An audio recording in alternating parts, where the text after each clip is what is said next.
Selamat pagi, siang, atau sore, Bapak dan Ibu.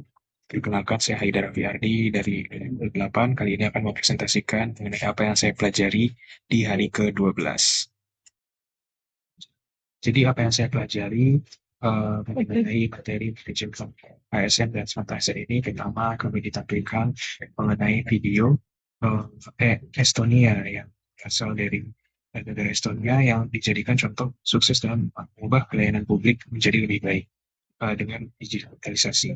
Jadi pertamanya itu sejak awal 2000-an, Estonia itu sudah menanamkan prinsip kalau semua layanan publik itu sebisa mungkin harus bisa diakses secara digital.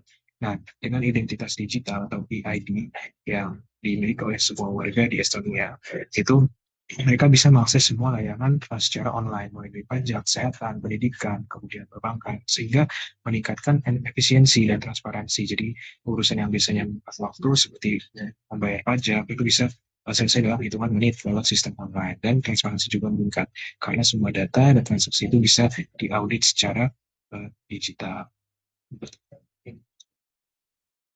Dari materi manajemen ASN ini, saya mempelajari bahwa manajemen ASN itu harus berbasis sistem merit ya.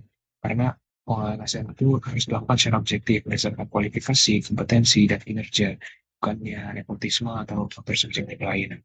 Uh, Sehingga memungkinkan juga manajemen talenta ini identifikasi dan pengembangan ASN yang memiliki potensi dan pemimpin masa depan dan punya potensi pemimpin masa depan untuk menjamin keberlanjutan organisasi. Untuk materi Smart ASN itu di-highlight beberapa poin mengenai Smart ASN, yaitu integritas, kesesuaian berpikir dan bertindak, kemudian nasionalisme, bagaimana sebagai ASN itu harus berpegang teguh pada Pancasila dan UUD 1945, profesionalisme sebagai ASN harus mampu bekerja secara profesional, menyelesaikan tugas tepat waktu, kemudian berdasarkan aturan yang ada, kemudian memiliki wawasan yang luas, baik itu pengetahuan umum ataupun dakwah teknis, kemudian networking yang luas, jejaring yang luas, antar kerja, organisasi, kementerian, dan di masyarakat kemudian entrepreneurship, bagaimana supaya SME ini bisa memiliki inovasi-inovasi yang bisa memecahkan masalah di dalam institusi atau negara. Kemudian multilingual, bisa berkomunikasi dalam beberapa bahasa, termasuk bahasa Indonesia, bahasa internasional, bahasa Inggris, atau bahasa daerah, kemudian literasi digital yang tinggi, dan pelayanan yang ramah. Nah, dari Smart ASN ini saya belajar bahwa teknologi digital itu penting untuk efisiensi dan juga transparansi, sehingga hasil kerja yang diperoleh sebagai optimal. ASN itu sebagai tempat pemerintahan yang harus bisa beradaptasi dengan perkembangan zaman yang semakin masif. Untuk masukan dan penerapan terhadap materi yang sudah dijelaskan, kalau untuk masukan saya rasa sudah sangat baik.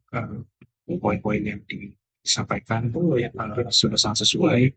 Kemudian untuk bagaimana yang saya terapkan di unit kerja, yang pertama adalah mengembangkan kompetensi, yaitu selalu belajar, baik itu kompetensi digital maupun non digital, baik itu hard skill maupun soft skill. Kemudian digitalisasi proses administrasi, jadi menerapkan digitalisasi untuk beberapa proses yang masih bisa diefisiensikan melalui teknologi digital, misalnya melalui otomatisasi yang sangat marak pada saat ini. Kemudian yang lain adalah kolaborasi aktif, itu mampu bekerja sama dengan pihak lain secara proaktif, terbuka, dan bisa saling melengkapi.